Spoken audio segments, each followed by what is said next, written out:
انتخابات نشون میدهد که خوب با چی موفق بشه. پیشبینی کردن که این است توجه مردم است. بروش کار است که نظام دولتی دموکراسی است. نظام دولتی که دموکراسی است.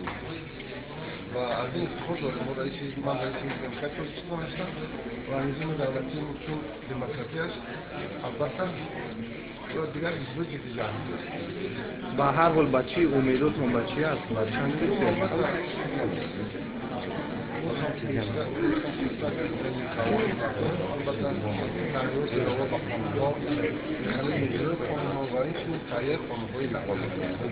یعنی امید داریم که حتما چند جور در پارلمان البته ما موجود داریم در پارلمان در این شغل موجود و چند جور ما 7 نفر 4 نفر می‌خوایم 3 نفر یک مملکت امید از 6 کرسی امید از 6 کرسی